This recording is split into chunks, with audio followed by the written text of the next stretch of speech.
ओम शांति। तो आज का हमारा विषय है, क्या है? वृकासुर भस्मासुर। और आज का हमारा स्वमान क्या है? मैं एक शुद्ध बुद्ध विश्व कल्याणकारी आत्मा हूँ। और आज की मुरली में मीठे बच्चों को पहली पहली लाइन में बाबा ने क्या कहा? पढ़ाई में गफलत नहीं करो। तो फिर क्या करो अगर गफलत नहीं करो तो? आगे की लाइन क्या थी? अपनी झोली भरो अविनाशी ज्ञान रत्नों से। तो कौन सी झोली होती है जिसमें अविनाशी ज्ञान रत्न ठहरते हैं? बुद्धि रूपी झोली में ज्ञान ठहरता है। और उसमें भी सिर्फ बुद्धि नहीं, स्वच्छ बुद्धि। स्वच्छ होगी तो ज्ञान ठहरेगा, शुद्ध होगी तो ज्ञान ठहरेगा। कौन सा? रूहानी। और अशुद्ध होगी तो दुनियावी ज्ञान ठहरता रहेगा, लेकिन रूहानी आध्यात्मिक ज्ञान उसमें नहीं ठहरेगा। तो फिर आज की मुरली में दादियों की डायरियों से भी कुछ चुने हुए वाक्य थे। उसमें भी सारा जोर बुद्धि पर ही था। बुद्धि को क्या नया टाइटल मिल गया था आज के उन महावाक्यों में? बहुत बड़ा टाइटल वो दादियों के पन्नों में था कि बुद्धि क्या है? सर्व इंद्रियों की शिरोमणि है। हाँ, जैसे हम सर्व शास्त्रों में गीता को शिरोमणि बताते हैं, तो सर्व इंद्रियों में कर्मेंद्रियां, ज्ञानेंद्रियां हमारे पास है, जिसको हम 10 कहते हैं। और फिर बाबा कहते हैं मन बुद्धि संस्कार भी क्या है? सूक्ष्म इंद्रियां कहते हैं ना बाबा। तो इन सभी इंद्रियों में अगर कोई शिरोमणि है तो वो है बुद्धि। तो मेरी बाकी सारी इंद्रियां ठीक से कार्य कर सके, उसके लिए मुझे सारा फोकस किस पर करना होगा? बुद्धि पर। क्योंकि वो क्या है? सर्व इंद्रियों की शिरोमणि। उसको ठीक करते ही बाकी सब अपने आप ठीक होने लगेंगे। तो कैसे ठीक करना होता है बुद्धि?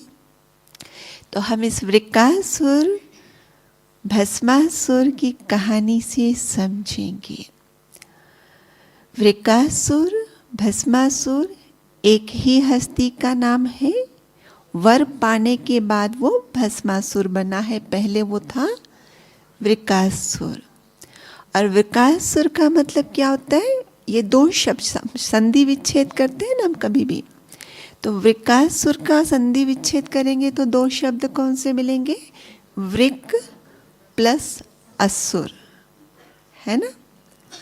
भस्मासुर को संधि विच्छेद करेंगे तो भस्म प्लस असुर।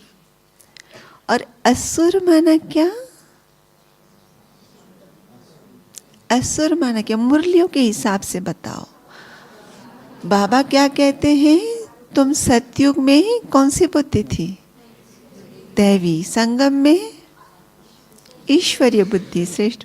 और द्वापर से आसुरी बुद्धि।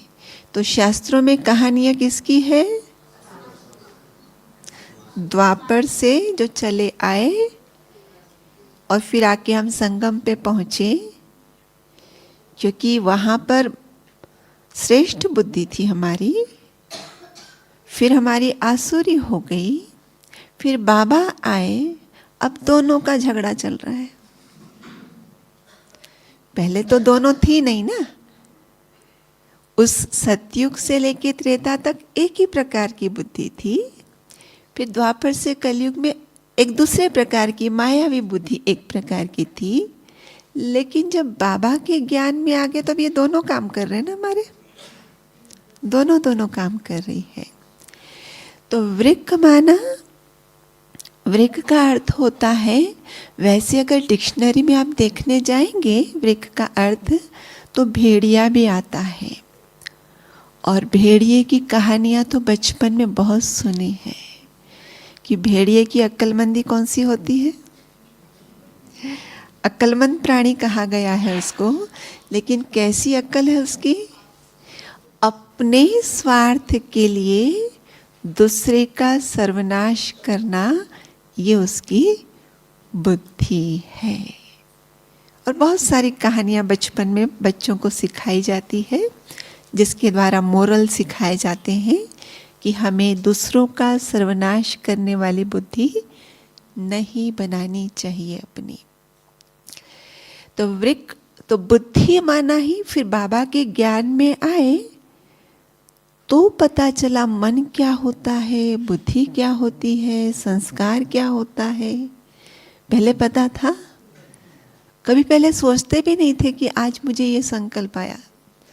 ये तो बाबा के पास आने के बाद हमारी भाषा बदलती है। पहले कभी सोचा था ऐसे संकल्प करना और वो करना? मेरे मन में संकल्प आ रहे, ये तो बाबा का बच्चा बनने के बाद हमारी भाषा ऐसे बनती है। तो यहाँ आए तो हमें पहले दिन लेसन मिला मन बुद्धि का ही, मतलब आत्मा का मिला। और उसमें हमें बताया उसके पास 3 फैकल्टीज है, मन है, बुद्धि है, संस्कार है। और तीनों के फंक्शन बताए गए हमें। तो बताओ क्या है मन का फंक्शन? सोचना। और भी कुछ फंक्शन है? चलो, बुद्धि का क्या फंक्शन है? क्योंकि अभी इसके पहले बुद्धि वाला ही क्लास किया है आप सभी ने, हाँ, तो आंसर देना इजी होगा अभी। हाँ, एनालाइज करना और तर्क करना और विजुअलाइज करना और समझना और महसूस करना और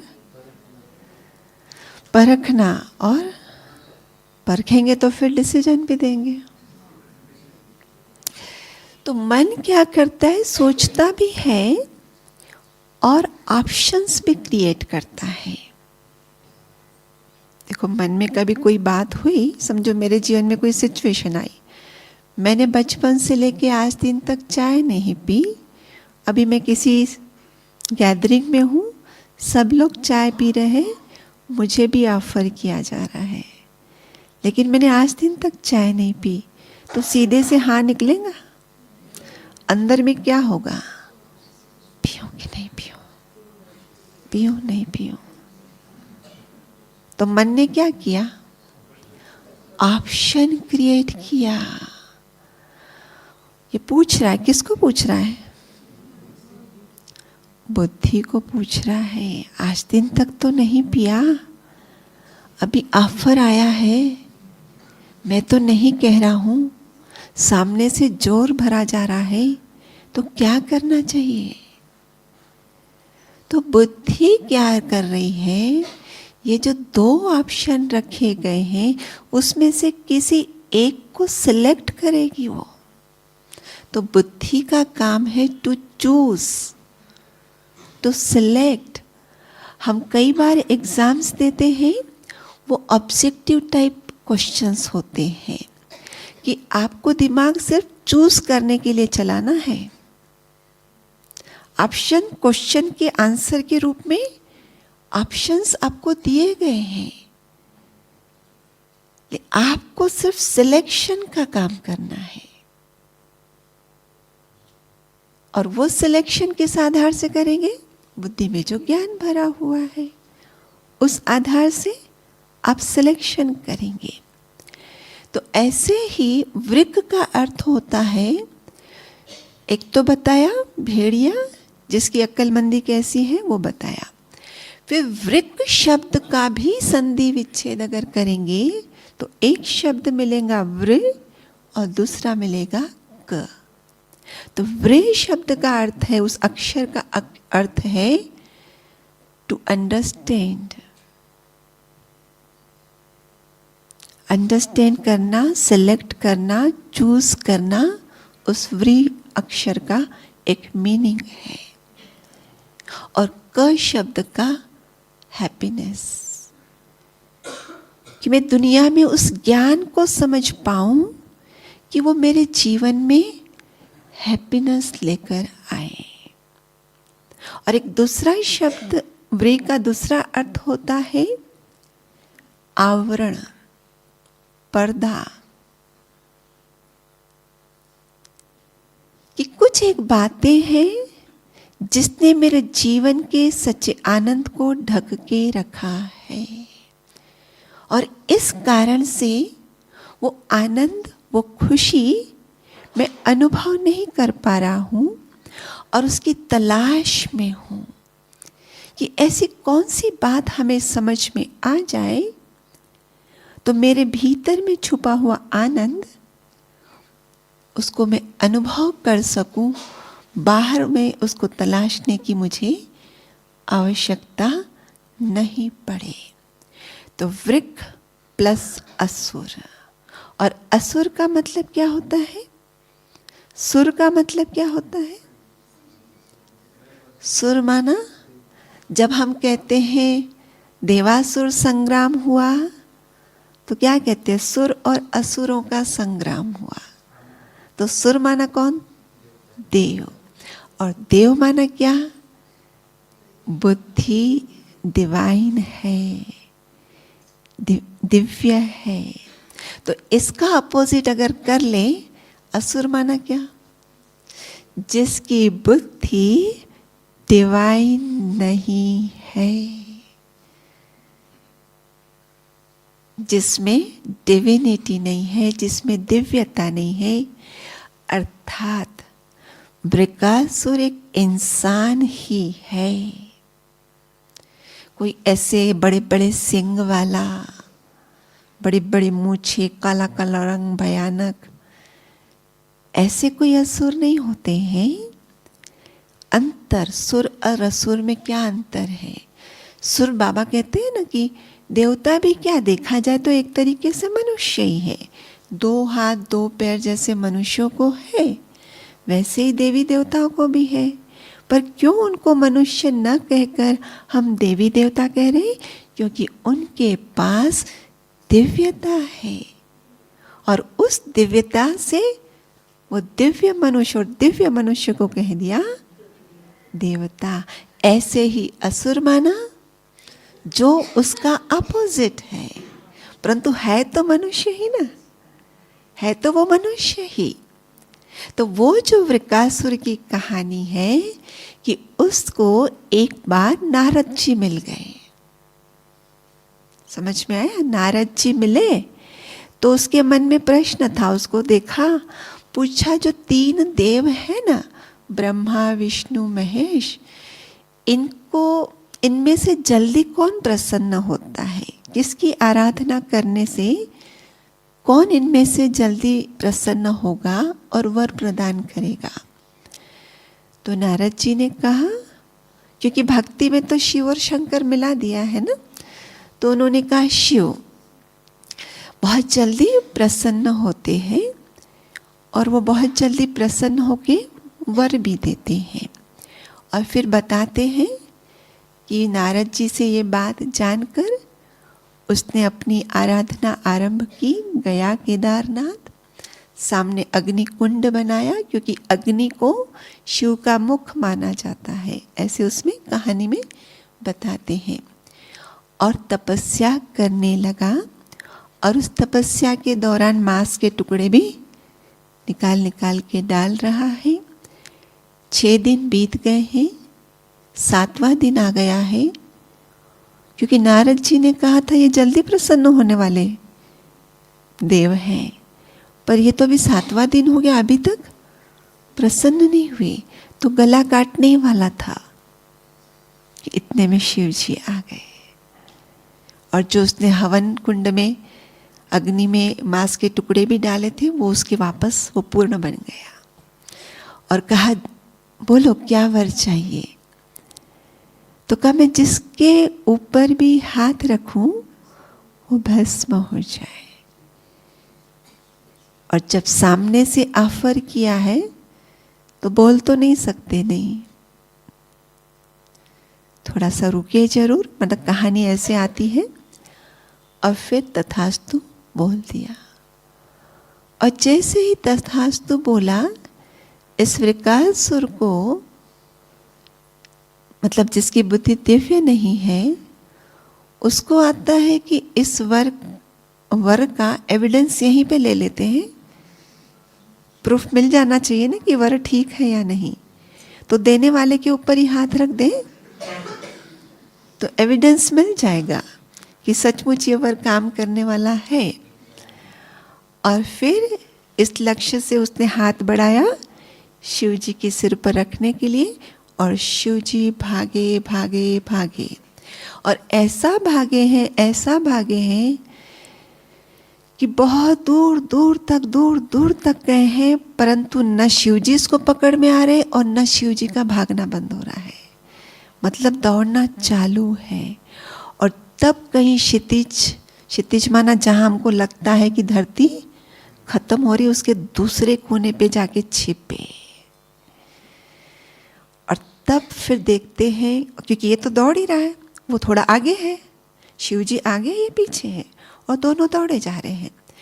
और जब शिव जी ने देखा कि ये तो पीछा किया हुआ ही है, तो वो जाके आखिर एक नई युक्ति रची, उसके पीछे चले गए।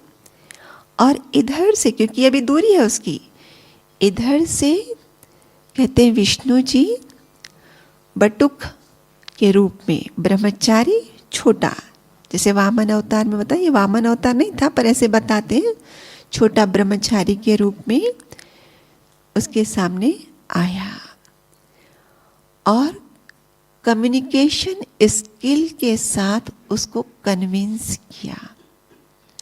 आर्ट ऑफ कम्युनिकेशन हम सीखते हैं ना, तो कहते हैं विष्णु जी को आर्ट ऑफ कम्युनिकेशन है और उसने उससे बातचीत करना आरंभ की कि अरे भाई दैत्यराज, राक्षसराज, असुरराज, आप ऐसे भागे भागे क्यों जा रहे हो, कहाँ जा रहे हो, आप बहुत थके थके महसूस हो रहे हैं, आपको पता है ये शरीर ही सब कार्यों को सिद्ध करने में काम आता है, क्यों उसको इतना थका रहे हो, थोड़ा विश्राम कीजिए। और चूंकि इसके पास आर्ट ऑफ कम्युनिकेशन थी, उसकी बोली में वो दम था, ये उसकी बातों में थका तो था ही ना, तो विश्राम करने बैठ गया। और जैसे बैठ गया तो विष्णु जी आगे पूछते, मतलब बटुक ब्रह्मचारी आगे पूछते हैं, बोलो क्यों आखिर तुमको इस प्रकार से दौड़ने की आवश्यकता पड़ गई। और इतने में वो खुल गया, सारा किस्सा सुना दिया। तो कहता तुम उसके पीछे क्यों भाग रहे हो, और जिसने तुम्हें वर दिया है वो तो इतना शक्तिशाली होता है वर देने वाला कि उसके ऊपर उनका वर थोड़ी काम करने वाला है, उसके ऊपर तुम टेस्टिंग क्यों करने जा रहे हो। तो कहता है नहीं मुझे करना है। तो कहा मैं उसकी आर्ट आपको दूंगा कि आपका वर काम करेगा या नहीं करेगा, मैं उसकी आर्ट आपको सिखाता हूं। तो कहा कि उसने थोड़ी सी नृत्य की, माना दो अलग अलग वर्शंस आते, किसी में बटुक ब्रह्मचारी बताया जाता है, किसी में बताते मोहिनी अवतार, क्योंकि बहुत सारे वर्शंस आते कहानियों के, उनको तो कहानी का सार समझाना होता है। जैसे कहा ना भेड़िए की कहानी भी आप कितने रीति से बताते, भेड़िया और मेमना, भेड़िया और सारस, भेड़िया और हाथी, सब कहानी में सार यही रहेगा कि भेड़िए की अक्ल कैसी होती है। तो यहाँ पर भी शास्त्रकारों ने जो कहानियाँ बनाई उनको सार देना था।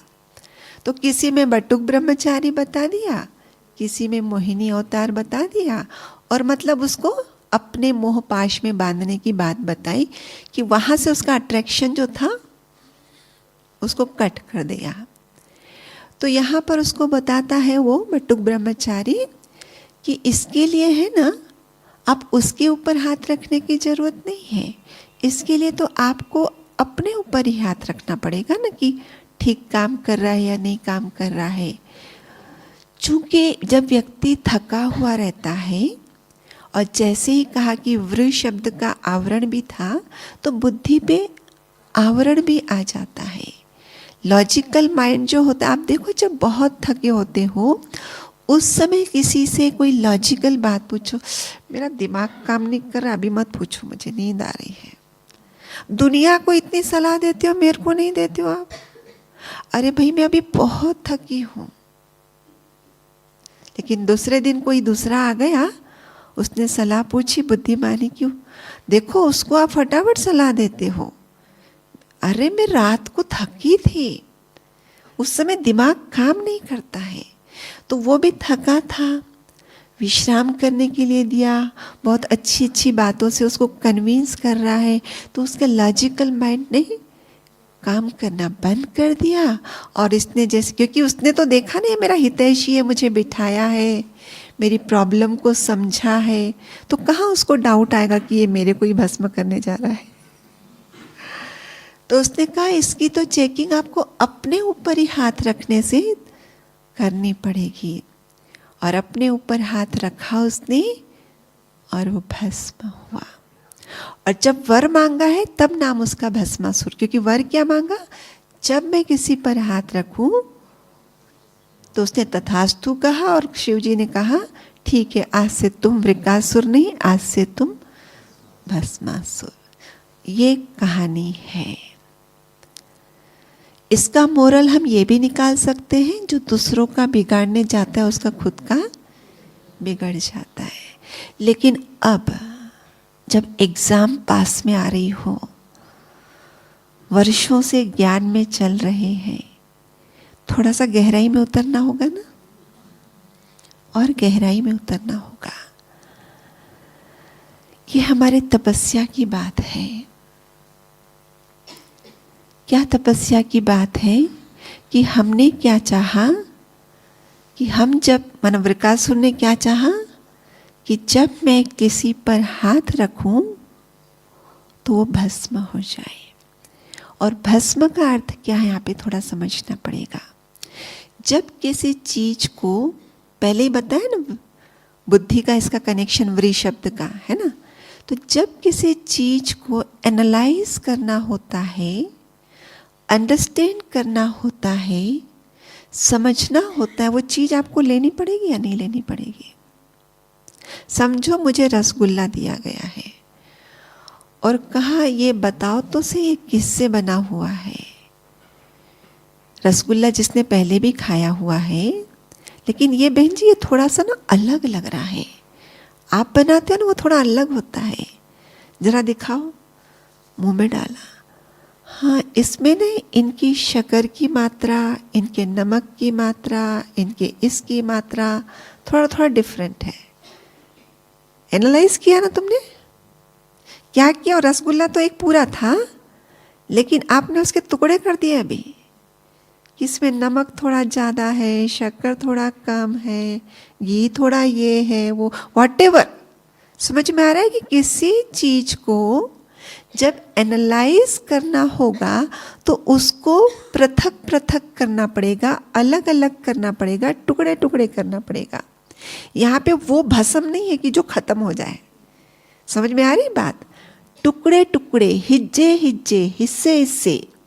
जैसे मैंने एक लिस्ट दी घर में बड़ों को कि ये सामान मुझे चाहिए, थैली मांगी बड़े ने, समझो पिताजी जो भी ला रहे हैं, मुझे थैली दो, सामान दिया है, उसमें चावल भी आया है, उसमें किराने का सामान भी आया है, उसमें सब्जियां भी आई है, उसमें दूध भी आया। आप क्या करोगे अभी, अलग अलग करोगे ना, और बोलेंगे देखो तुम्हारा खर्चा कितना है। तो आप बोलेंगे मेरा खर्चा थोड़ी, ये तो सब खाते, ये तो ये सिर्फ ये चीज मैंने मंगाई है अपने लिए, बाकी तो सबका खर्चा है। तो आप क्या कर रहे हो, एनालाइज कर रहे हो, पृथक पृथक कर रहे हो, और फिर पृथक पृथक करके फिर ऐसा होल भी कर देते हो। ये है ना बुद्धि का काम। तो वो क्या कर रहा है कि जब मैं किसी पर हाथ रखूं वो भस्म हो जाए, अर्थात मैं जब कोई भी चीज समझने की कोशिश करूं तो मुझे अच्छी से समझ में आए। परंतु वो वृकासुर था, अर्थात जिसकी बुद्धि दिव्य नहीं थी, अर्थात बुद्धिवान तो था, मटेरियलिस्टिक बुद्धि उसके पास थी, और मटेरियलिस्टिक बुद्धि के अनुसार उसको पता था कि कोई चीज जब समझनी होती है तो उसको पृथक पृथक करना होता है। लेकिन अब उसके मन में ये आराधना क्यों करने जा रहा है कि मैं विश्व का अधिपति बन जाऊं। बुद्धिवान तो था ही वो, पर सिर्फ बुद्धि मटेरियलिस्टिक थी, भौतिकवादी वाली थी। लेकिन वो क्या बनने जा रहा है? अधिपति बनना है मुझे विश्व का। और उसने सोचा विश्व का अधिपति बनने के लिए भी यही मेथड होगी। परंतु उसमें बताया कि इसीलिए उसने वही मेथड समझ के उसी के ऊपर हाथ रखने की कोशिश की, अर्थात शिव जी को भी अपनी मटेरियलिस्टिक बुद्धि से समझने का प्रयास कर रहा था। जैसे चीजों को हम पृथक पृथक करके समझते हैं, ऐसा उसको भी वो समझने की कोशिश कर रहा था। और भगवान को तो मालूम है कि मटेरियलिस्टिक बुद्धि से भगवान को समझा नहीं जा सकता है। मटेरियलिस्टिक बुद्धि से भगवान हाथ में कभी नहीं आता है। इसीलिए देखो बाबा मुरलियों में क्या कहते हैं, तुमने बाप को ढूंढा या बाप ने तुमको ढूंढ कर निकाला। हमने अपनी तरफ से मेहनत की, पर वो हमारी मेहनत जो थी, वो हमारे जो कदम थे वो सही थे ही नहीं, क्योंकि हमारे सारे कदम बाह्य दुनिया वाले थे।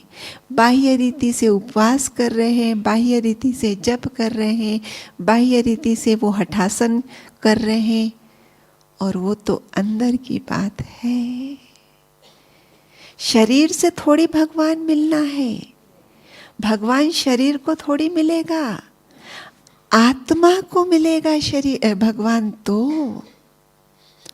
भगवान तो आत्मा को मिलेगा। और इसलिए कहा कि वृकासुर को भले वरदान भी मिला है, लेकिन उसी पर वो टेस्टिंग कर रहा है।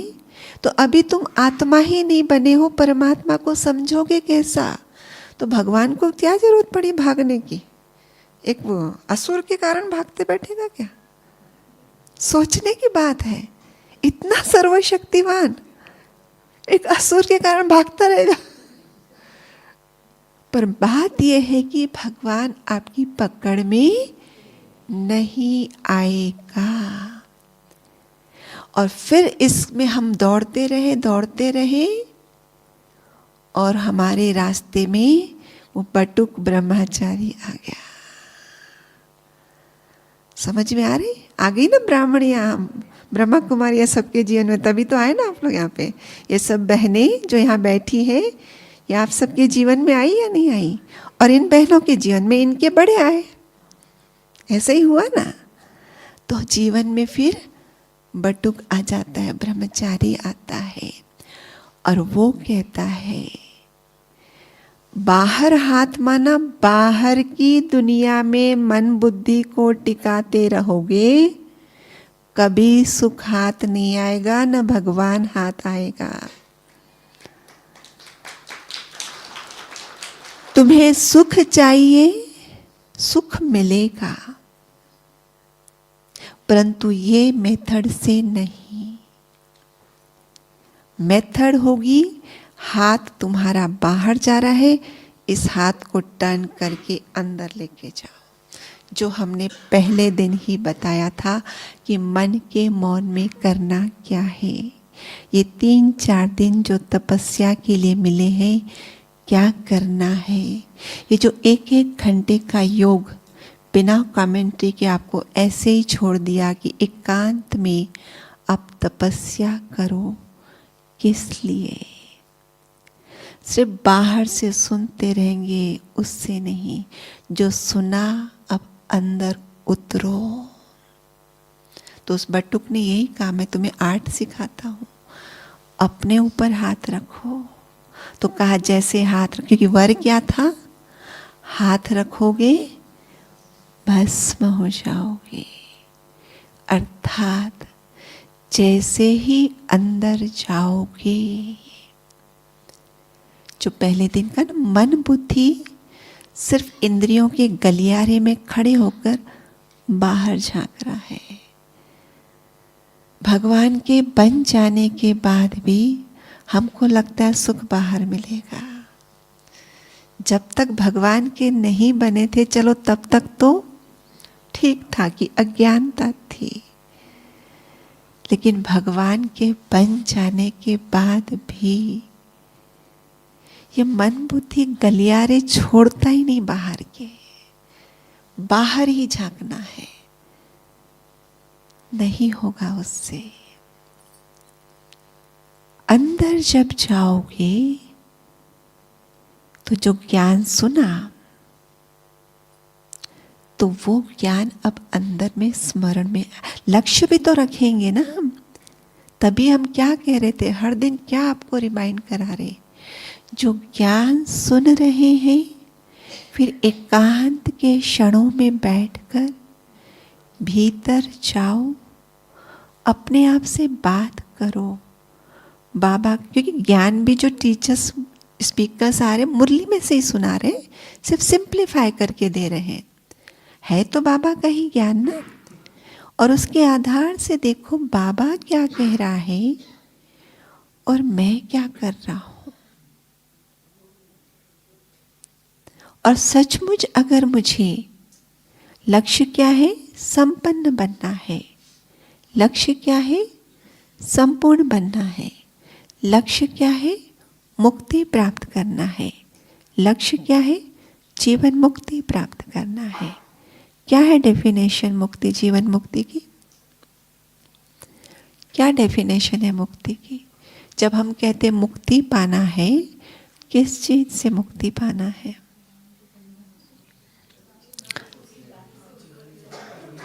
सिर्फ इससे भी मुक्ति माना ही वो जीवन मुक्ति, वो जीवन मुक्ति, मुक्ति की बात पूछ रही हूं मैं। मुक्ति क्या है? मुक्ति क्या है?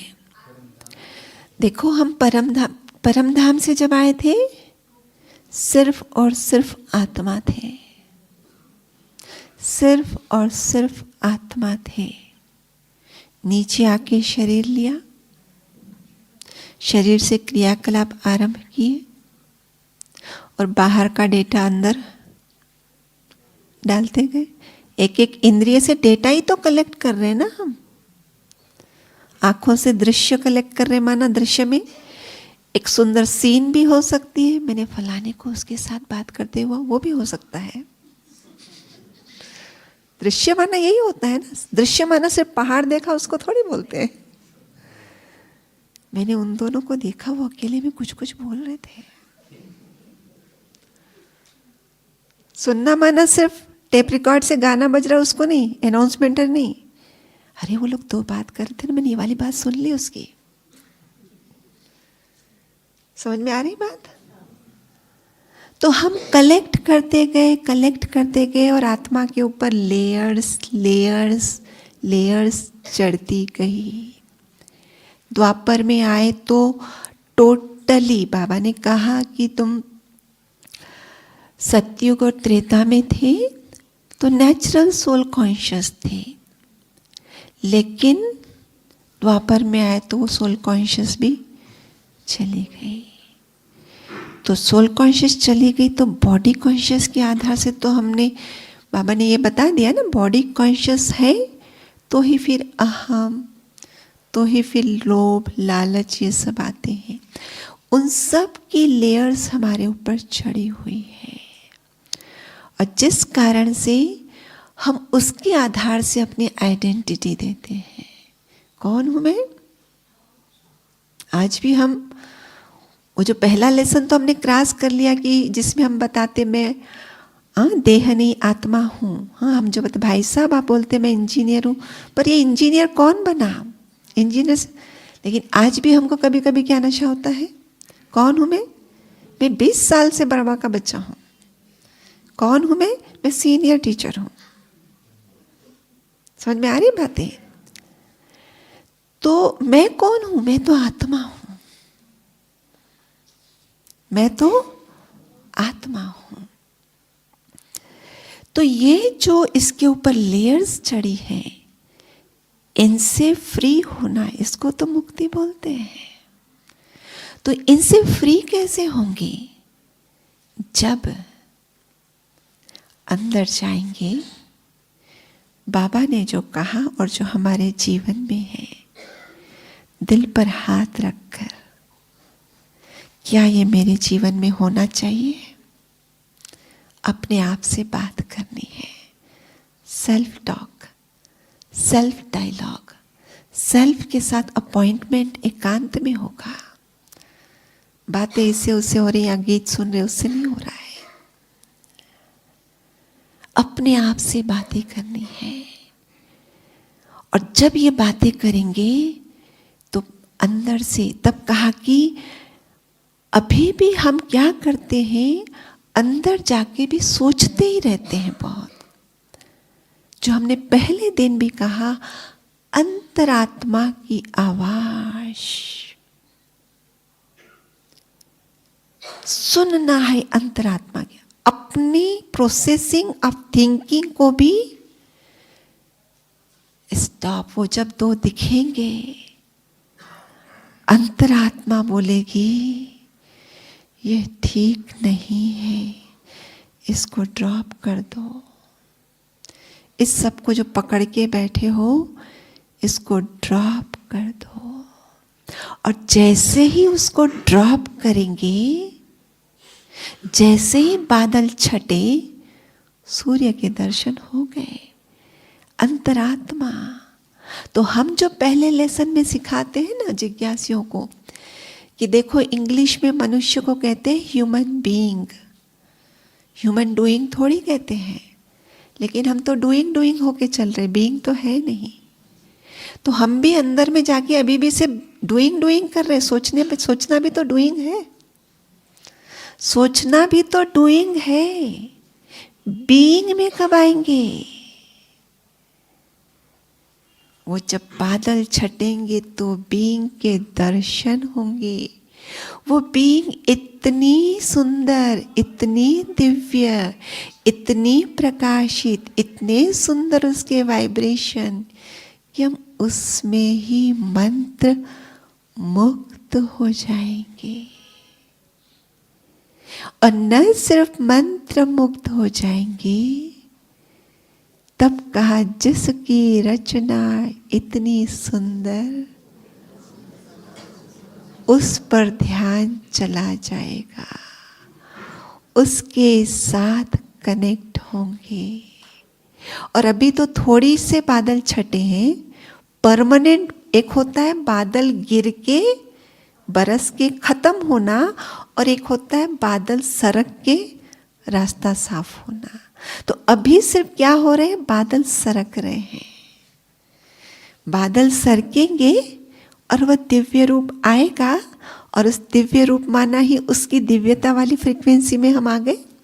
तो अब उसको याद करते ही कनेक्शन जुड़ेगा, और उसके साथ कनेक्शन जुड़ते ही उसकी पावर्स काम करेगी इन बादलों को बरसा के गिरा के खत्म, जिसको ही हम कह रहे हैं विकर्म विनाश। क्या कहा उसने? मैं जिस पर भी हाथ रखूं वो भस्म हो जाए। और भस्म होने का मतलब क्या होता है? जब भी किसी चीज को आप चलाएंगे, आखिर में जाके राख बच जाएगी। उस राख को ही तो भस्म कहते हैं, उस राख को ही तो भस्म कहते हैं। तो जैसे कि एक व्यक्ति ने शरीर छोड़ा, वहां लेके गए, जहाँ पे अंतिम संस्कार होता है उस स्थान पे सब कुछ जो भी हमको करना था वो सब कर दिया। मुखाग्नि, फिर सब दूर हट गए। अग्नि ने अपना काम किया। जिस नाम से जिस रूप से उसको देखते थे, अभी वो रूप मिलेगा वहां पे? वो रूप नहीं मिलेगा, उसको कहते हैं भस्म। तो जब परमात्मा से वो पावर आएगी तो जिस रूप से मैं अपने आप को समझती हूँ, मैं तो सीनियर टीचर हूँ, मैं तो 30 साल का बाबा का बच्चा हूँ, ये तो अभी 5 साल का बच्चा है, ये तो अभी अभी आई हुई टीचर है। तो सिर्फ ये नहीं, मैं सिर्फ संदर्भ दे रही हूँ। इस प्रकार की और सारी जो बातें होती हैं वो सब समझ में आ गया ना? वो सारे क्या होंगे? जलेंगे। और वो जो धूल बची ना, जैसे किसी व्यक्ति को अंतिम संस्कार किया तो क्या बचा? इन 5 तत्वों से ये सब बना था। इतना अभिमान किया था, जाके क्या बने हो? ये 5 तत्व नहीं होते तुम्हारा शरीर निर्माण नहीं होता। ऐसे ही ये जब छटेंगे, ये आत्मा है तो जीवन है, आत्मा ही नहीं तो जीवन कहां से? तो सार पकड़ में आएगा। अर्थात फिर ये जो हम हदें हैं ना, ये सब ये हदें हैं। इन हदों से निकलकर हम बेहद में आएंगे। असत से निकलकर सत में आएंगे। ये मुक्ति होगी तो फिर जीवन मुक्ति तो इसी के आधार से है ना, इसी के आधार से है ना जीवन मुक्ति। तो जैसे बाबा ने कहा कि जीवन मुक्ति जो द्वापर से आने वाली आत्मा है उनको भी मिलेगी, क्योंकि जब भी कोई आत्मा ऊपर से नीचे आएगी वो तो बिल्कुल शुद्ध रूप में आएगी, लेकिन शुद्धता की इंटेंसिटी डिफरेंट होने के कारण उनकी जीवन मुक्ति भले होगी शुरू के दिनों में, शॉर्ट पीरियड में और शॉर्ट अवेलेबिलिटी में। आप सोचो, सतयुग जब आरंभ होगा, जो पहले जन्म में आएगा, सारे जो नेचुरल रिसोर्सेस होंगे सिर्फ 9 लाख में बटेंगे। इसीलिए एक एक के हिस्से में बहुत सारा आएगा, और इसीलिए इच्छा मात्र अविद्या होगी, क्योंकि जरूरत से ज्यादा हर एक के पास है। इच्छा रखे तो किस चीज की रखिए हम? जरूरत ही नहीं है ना। इच्छा तो तब होती है जब किसी चीज की कमी होती है। और जैसे जैसे जनसंख्या बढ़ेगी वही वाले नेचुरल रिसोर्सेस ज़्यादा में बटेंगे। घर में एक बच्चा जन्म लेता है, सब कुछ उसके लिए, दूसरे ने लिया, तीसरे ने जन्म लिया, बट गया ना उसी में ही। तो हमारी जीवन मुक्ति और उनकी जीवन मुक्ति में अंतर होगा, पर मिलेगी सबको जीवन मुक्ति, परंतु फिर हमारे जाने और उनके जाने में भी अंतर होगा। अगर हम योग अग्नि से विकर्म दग्ध करेंगे तो सलामी करके जाएंगे, और नहीं तो जो हम सभी लेसन में जिज्ञासुओं को बताते हैं, या तो प्यार से, आप सभी जानते हैं अच्छी से लेसन देते हैं तो और उसका मतलब क्या कि जो चीजें हम लेकर नहीं आए थे, बस स्वेच्छा से सेल्फ रियलाइजेशन करके उसको छोड़ा नहीं, तो सफरिंग्स हमारे जीवन में आएगी और वो सफरिंग्स हमारे से छुड़वाएगी। लेकिन सफरिंग्स जब छुड़वाएगी हमें, तो वो जो सफरिंग के दौर से हम गुजरेंगे, हमारी अंतमति क्या होगी? जैसे कैमरामैन एक कैमरा जब फोटो लेता है, जैसे अभी हम लोगों ने लिया, क्या कहता है? हंसो हंसो, स्माइल स्माइल। समझो मैंने स्माइल किया भी, लेकिन अभी उसने क्लिक ही नहीं किया, और थोड़ी देर में मेरे को थोड़े से किसी ने हिलाया तो मैंने, और उस समय उसने क्लिक किया। तो जब फोटो सामने आई, ये क्या हुआ, मैं तो स्माइल किया था। समझ में आ रही बात? तो हम कभी कभी इस बात को छोड़ देते हैं, ठीक है ना, योग अग्नि से नहीं भस्म कर पाए, मार से कर लेंगे, जहां इतनी आत्मा करेगी उतना हम भी कर लेंगे। लेकिन अंतमति सो गति को हमें नहीं भूलना है। तो ये वृकासुर कौन है? ये हमारी कहानी है। ये अंदर में काम, क्रोध, लोभ, मोह, स्वार्थवश, स्वार्थ माना, स्वार्थ का भी अगर संधि विच्छेद करेंगे तो क्या आता है? स्व प्लस दुनिया में जो पढ़ा था उसके हिसाब से स्व के अर्थ, ये बड़ा स्वार्थी है, सिर्फ स्व के अर्थ करता है। और दुनिया के हिसाब से स्व किसको समझा था? अर्थात जो भौतिकता में रहकर, जिसको कहा अपने भौतिक सुखों के लिए दूसरा जाए जहन्नुम में, कोई परवाह नहीं करते। जो भेड़िए का एग्जाम्पल दिया उसको बोलते हैं स्वार्थी।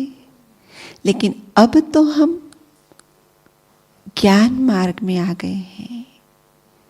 अब स्वार्थ का अर्थ क्या है? स्वार्थ माना स्व का रथ, जैसे रसोई घर माना रसोई का घर, यही होता है ना। तो स्व का रथ है ये। तो भगवान कहता है दुनिया में जो तुमने स्वार्थ सोचा था वो स्व का रथ था। असल में स्व के लिए तो तुमने कभी किया ही नहीं। जो कुछ किया स्व के रथ के लिए क्या, और जब स्व के रथ के लिए करते हैं तो दूसरा जाए उसका कभी नहीं सोचते हैं। फिर उसके लिए काम, क्रोध, लोभ, मोह, चाहे जो भी इमोशंस आनी है उसको जायज समझते हैं। परंतु अगर इसको स्व समझेंगे तो कदापि काम, क्रोध, लोभ नहीं आएगा। तो हमें एकांत में बैठकर, तपस्या में बैठकर क्या करना था? ऐसी हमारे जीवन की कोई घटनाएं कि जहाँ किसी के साथ कुछ चल रहा है, होता रहता है सबके साथ कुछ कुछ, तो वो मुझे क्या करना था? भस्म करना था।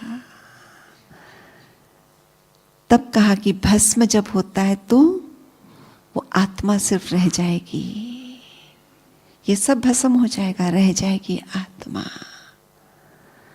और वो आत्मा स्वच्छ बुद्धि, जिसको कहा ना स्वच्छ बुद्धि, तो जितनी ज़्यादा बुद्धि स्वच्छ होगी फिर उतना ज़्यादा बाबा के दिए हुए ज्ञान रतन बुद्धि में ज़्यादा ठहरेंगे, उतना ज़्यादा हमारे जीवन में जो बातें आ रही है हम उनको दूर से ही क्रॉस कर लेंगे।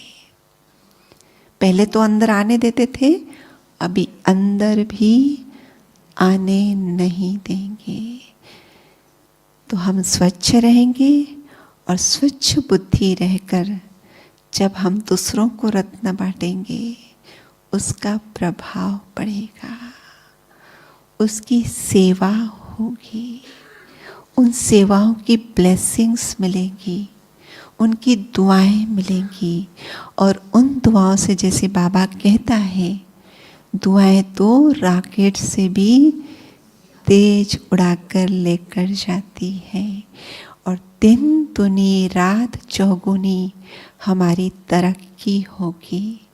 तो बहुत समय बीत गया है, परीक्षा बहुत बहुत करीब है, ये सबको अंडरलाइन करना है। अब गफलत में नहीं रहना है, बुद्धि को स्वच्छ रखना है, इस पर अटेंशन। और उसके लिए जरूरी है एकांत, अंदर में जाओ। सेल्फ रियलाइजेशन का इतना सा ही मतलब नहीं है मैं आत्मा हूँ, मैं शांत स्वरूप हूँ, मैं आनंद स्वरूप हूँ। इतना सा मतलब नहीं है। मैं अगर हूं शांत स्वरूप तो मैं परिस्थितियों में अशांत क्यों हो रही हूं? मैं अगर हूं आनंद स्वरूप, मैं बाहर की दुनिया में सुख क्यों ढूंढ रही हूं?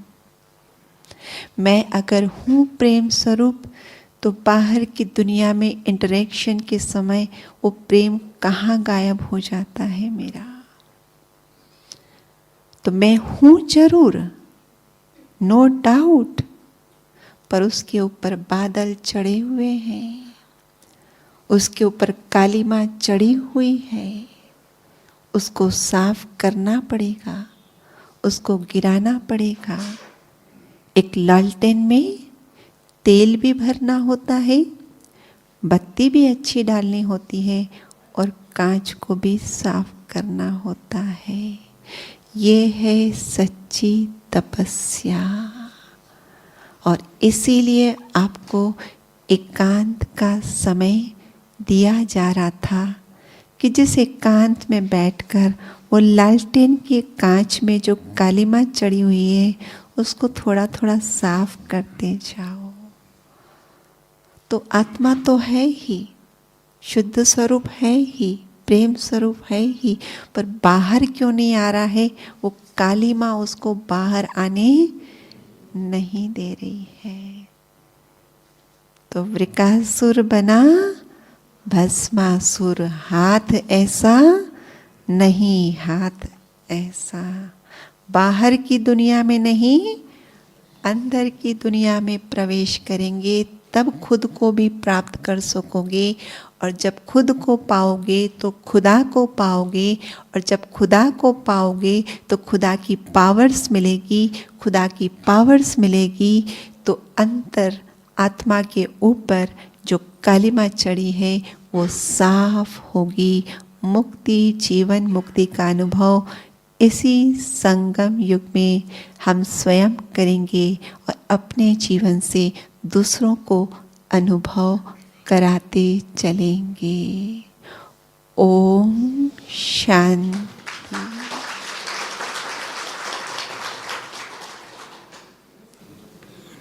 पहले योग कर लेते हैं।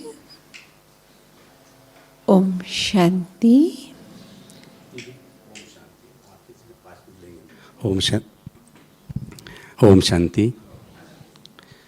पहले तो हम सभी अमरावती जिला जो भी यहाँ पे आए सभी दीदी का जोर से ताली बजा के स्वागत करते हैं। हमारे इधर दीदी 2 तालियाँ चलती हैं, ये बड़ी मज़ा आ जाती है ताली बजाने में। तो पहले तो सभी भाई बहनों को 3 दिन से संकल्प चल रहे थे कि 21 तारीख से आपके पहले उषा दीदी तक जो आपका सबको जो आपने एकदम मधुर वाणी से सबका परिचय दिया स्नेह से, तो सभी को लग रहा था कि आपका भी क्लास हो जाए। तो हमको संकल्प आया, इसलिए कल हम आपसे मिले कि हमें 5 मिनट दीजिए। तो पहले तो एक बार फिर जोर से तालियां बजाए दीदी के लिए, क्योंकि बाबा कहता है कम बोलो, धीरे बोलो, मीठा बोलो। और ये तीनों बातें आप में वरदानी मिल गई है ऑलरेडी। ये तीनों बात तो आप में जैसे है ही। तो एक संकल्प आया दीदी, ब्राह्मण परिवार में ये मधुरता बहुत ज़रूरी है वाणी की, दुनिया में भी है और हमें भी है। अगर हमें आई तो दुनिया में आने के लिए टाइम नहीं लगेगा। तो ये मधुर वाणी आपको गॉडली गिफ्ट है या आपको इसके लिए प्रयास करना पड़ा? ये थोड़ा सा 5-10 मिनट हमारे भाई बहनों को बताइए। ओम शांति। पहली बात, हर एक के शरीर भले ही हम कहते हैं 2 हाथ 2 पैर वाले हैं, फिर भी हर एक के आँखों की बनावट, नाक की बनावट, होठों की बनावट सबकी अलग अलग है। जिसको बाबा कहते हैं एक के फीचर न मिले दूसरे से, तो ऐसे ही हर एक के कंठ की भी अपनी अपनी बनावट है, जहाँ से आवाज़ निकलता है। पर बात सिर्फ मधुरता की नहीं होती है, बात होती है कि जैसे हम कहते हैं हम पवित्र आत्मा है, जो अभी भी मैंने कहा कि हम हैं डेफिनेटली। देखो बाबा हमें क्या कहते हैं? बाबा कहते हैं कि तुम शुद्ध स्वरूप हो, तुम प्रेम स्वरूप हो कहते हैं। लेकिन फिर बाबा कहते हैं तुम पतित बन गए हो और मैं पतित पावन, तो मैं पावन बनाने हूँ। एक तरफ कह रहा है तुम शुद्ध स्वरूप हो और एक तरफ कहता है मैं तुम पतितों को पावन बनाने आया हूँ। तो किस आधार से ये दोनों कॉन्ट्रडिक्टरी बातें नहीं लगती है कि मैं जब हूँ ही शुद्ध, मैं जब हूँ ही पवित्र। भैया बंद कर दो, ये बात का हिस्सा है। ये हो गया है, बंद कर दो। तो जब हम हैं ही पवित्र, एक जिज्ञासु भी जब आता है ना, तो जिज्ञासु जब आता है तो अपनी अशांति टेंशन को लेकर आता है और सोचता है कि लोगों ने मुझे बताया है ब्रह्मा कुमारियों के पास जाओ, वहाँ शांति मिलेगी, आपको मेडिटेशन कराते हैं और आपको शांति मिलेगी। तो हमारे पास आता है और हम लेसन देना शुरू करते हैं। तो बोलते हैं बहन जी मुझे ज्ञान नहीं सुनना है, मुझे मेडिटेशन कराओ, मुझे शांति चाहिए। तो बहन जी क्या कहती, भाई साहब आप तो हो ही शांत स्वरूप। कहते हो नहीं कहते हो कि भाई साहब आप तो हो ही शांत स्वरूप। ये है ना, आपकी थिंकिंग को बदलना है और थिंकिंग कैसे बदले उसके लिए आपको पहले लेसन करना होगा। तो हम भी तो वही कहते हैं, एक अशांत व्यक्ति भी हमारे पास आता है, एक गुस्से वाला व्यक्ति भी हमारे पास आता है, जिसके अंदर में नफरत भरी हुई वो व्यक्ति भी हमारे पास आता है, जो अंदर से पूरा टूट चुका है वो व्यक्ति भी आता है। हम उनको क्या कहते हैं, आप तो हो ही शक्ति स्वरूप आत्मा, आप तो हो ही प्रेम स्वरूप आत्मा। हम बोल रहे तुम हो प्रेम स्वरूप, तुम शक्ति स्वरूप, फिर बोलते मांगो। ये क्या बात है?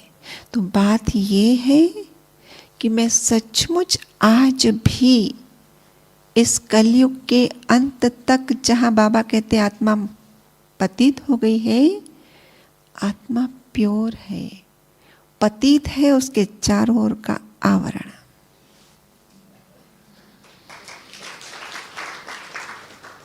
और चूंकि उस आत्मा का, उस ज्योति का प्रकाश उस आवरण को क्रॉस करके ही बाहर आने वाला है, तो चूंकि उस आवरण को ही नहीं तोड़ा है, इसलिए वो प्रेम स्वरूप अनुभव में नहीं आ रहा है।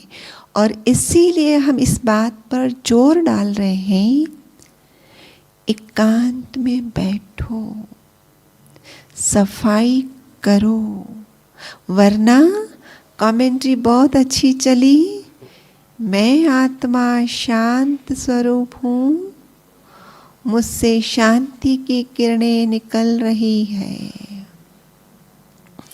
और पूरे विश्व में फैल रही है, मैं भी शांति का अनुभव कर रही हूँ और विश्व में भी शांति फैल रही है। हम ये नहीं कह रहे कि ये रॉन्ग है, ये भी राइट है। प्राइमरी बच्चे की पढ़ाई, सेकेंडरी बच्चे की पढ़ाई, कॉलेज वाले की पढ़ाई, अंतर होगा नहीं होगा? तो ये माना हम ये बता रहे हमारा है, परंतु फिर भी नहीं अनुभव हो रहा, तो कहाँ गड़बड़ है? तो अरे कांच साफ नहीं किया अभी तक मैंने कांच ही साफ नहीं किया है। अभी तक मैं जो आत्मा की दृष्टि से मुझे देखना था सबको, वो नहीं है, तभी तो आपस में लोभ और लालच और अहंकार आ रहा है। अगर मैं आत्मा की दृष्टि से सही में किसी को देखूं, उसके साथ मेरी अनबन क्यों खड़ी हो? क्यों खड़ी हो? नहीं हो सकती है। तो आपने जो बात, मेन प्रश्न था कि ये मधुरता नेचुरल है या इससे आई है, तो मैं वही कहने जा रही हूँ, पवित्रता माना ही फिर सत्यता, कि आप सत्य स्वरूप में टिको। हम पवित्र, हम क्या बोलते हैं, योगी भव। तो हम इस जीवन में जब आ गए पवित्र भव जीवन में, तो मुझे हमेशा अपने सत्य स्वरूप पर टिकना है। और मैं सत्य स्वरूप में जितना ज़्यादा टिकूंगी, धैर्यता अपने आप आएगी। जितनी ज़्यादा धैर्यता आएगी उतनी ज़्यादा नम्रता अपने आप आएगी। जितनी ज़्यादा नम्रता आएगी उतनी ज़्यादा मधुरता अपने आप आएगी। तो इसलिए आप नोटिस करो कि हम ये नहीं कह रहे कि हम 24 घंटा सोल कॉन्शियस रहते, कभी अटेंशन रहता है। हम क्या कहते हो ट्रांसपोर्ट वाले, सावधानी हटी।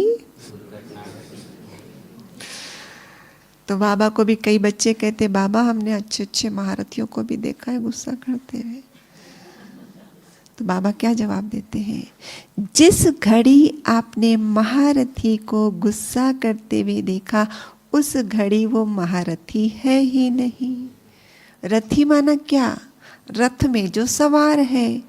अब रथी का उसको कॉन्शियस ही नहीं, तो रथी ही नहीं बना है, महारथी का है वो। रथी का मतलब है जो रथ में सवार है, उसको कॉन्शियस है कि मैं रथवान हूँ, अर्थात मुझे कॉन्शियस है कि मैं आत्मा हूँ, मैं शांत स्वरूप हूँ। और ऐसे में मैं कहूँ कि मेरे से गुस्सा हो जाए, लेकिन जब मैं उस स्मृति से हटी दुर्घटना घट गई। तो इसीलिए अभी वर्तमान में जो पुरुषार्थ है अटेंशन का है। सिर्फ अटेंशन देना है कि मैं ट्रैक से नीचे तो नहीं उतर के आ गई हूँ, फिर वापस ट्रैक पर लेके जाना है। ग्रामोफोन रिकॉर्ड्स होते थे, सुई उस पर घूमती थी, और कभी कभी रिकॉर्ड में कुछ वो स्क्रैच हो गया तो सुई बार बार वहीं जाके अटकती है। फिर हम क्या करते हैं, हाथ से उठा के, तो यहाँ पर भी ना अटकती रहती है सुई। अब देखना कोई बात हो जाती है, अंदर में सिर्फ उठते बैठते खाते पीते वही चल रहा है, वही चल रहा है, वही सुई जाके वहीं अटक गई। अभी अभी मैंने सोचा नहीं, मैं अभी तो अच्छी से क्लास सुन के आऊँगी और वही चिंतन करूँगी। 2 3 4 मिनट 5 मिनट किया, फिर मेरी सुई उधर चली गई। तो बार बार अटेंशन रखेंगे तो फिर सुई को